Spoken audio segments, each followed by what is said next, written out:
امام اعظم ابو حنیفہ علیہ رحمہ کسی سے قرض لینا تھا، دروازے پہ دستک دی، دھوپ میں آ کے کھڑے ہو گئے۔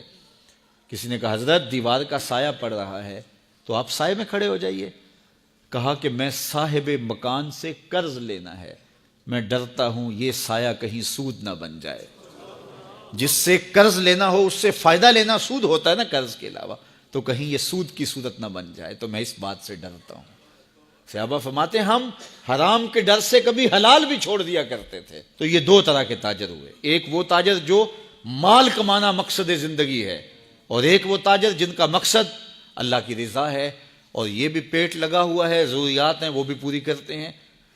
تیسرے تاجر وہ ہیں کہ جو چاہتے ہی ہیں کہ ہم ان اچھے لوگوں کی طرح بنیں، لیکن کچھ کمزوریوں کی وجہ سے ان سے کوتاہیاں بھی ہو جاتی ہیں، تو ان کے بارے میں ارشاد فرمایا، اے تاجروں کے گروہ، تم جب تجارت کرتے ہو تو اس میں کمی بیشی ہو جاتی ہے، کبھی کوئی لغو بات کر دی، کبھی کوئی ایسا معاملہ ہو گیا، تو اب اس کا مداوع کیسے کرو؟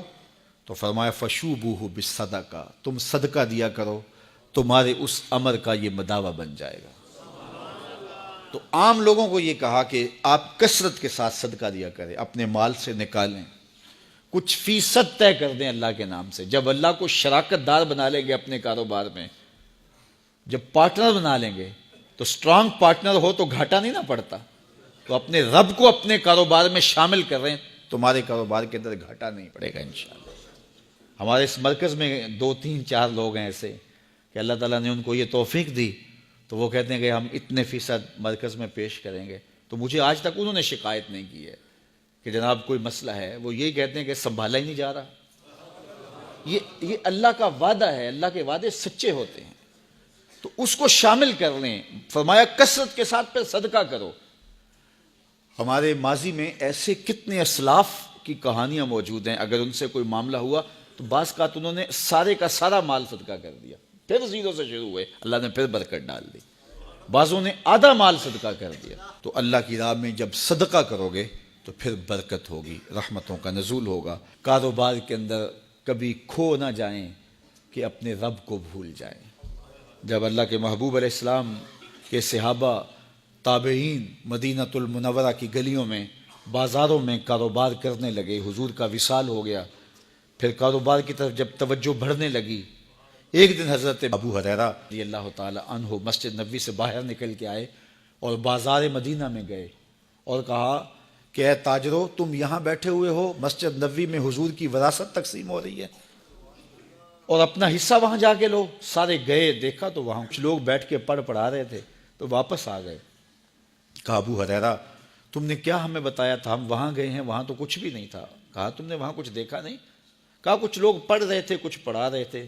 کہا تم کاروبار میں پھنس گئے ہو، یہ رسول اللہ کی وراثت علم ہی تو ہے، کچھ وقت نکالا کرو علم سیکھنے کے لیے۔ میں کہتا ہوں یہ 8 دن کے بعد جو جمعۃ المبارک کا موقع آپ کو ملتا ہے، اس کو اہتمام سے پڑھا کرو۔ ہمیں حکم دیا گیا بازار میں دیر سے جاؤ، جلدی واپس آؤ، مسجد میں جلدی جاؤ، دیر سے واپس آؤ۔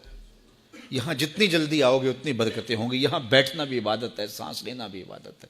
تو کم از کم جمعے کا یہ جو اجتماع ہوتا ہے، جمعے کے مواقع ہوتے ہیں، آپ جہاں بھی پڑھتے ہیں یہاں آنا چاہیں تو یہ تو ایک تربیتی نشست ہوتی ہے کسی نہ کسی موضوع پہ، اور بر وقت آئیں، سنیں، بیٹھیں تو سیکھنے کو بہت کچھ ملے گا۔ تو یہ برکتیں ہیں، تو کچھ وقت ضرور نکالا کرو، کچھ لمحے نکالا کرو۔ اللہ جل شانہ ہم سب کو رزق حلال، رزق وسیع، رزق فراواں، رزق مبارک، رزق سہل عطا فرمائے۔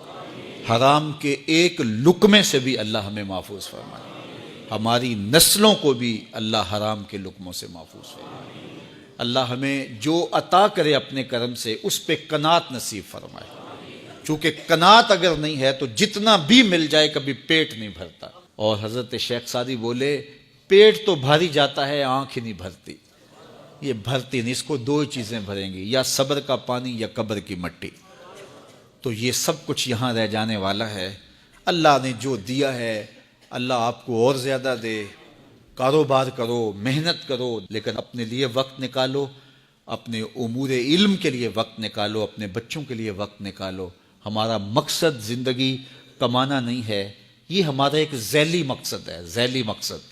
ہمارا حقیقی مقصد جو ہے وہ اللہ کو راضی کرنا ہے، اور اسی کے لیے ہم اس دنیا پہ آئے ہیں، اور اس کے لیے ہم وقت دیں۔ اللہ آپ سب کو سلامت رکھے اور فراوانی رزق، فراوانی علم، فراوانی رضائے الہی سے مالا مال فرمائے۔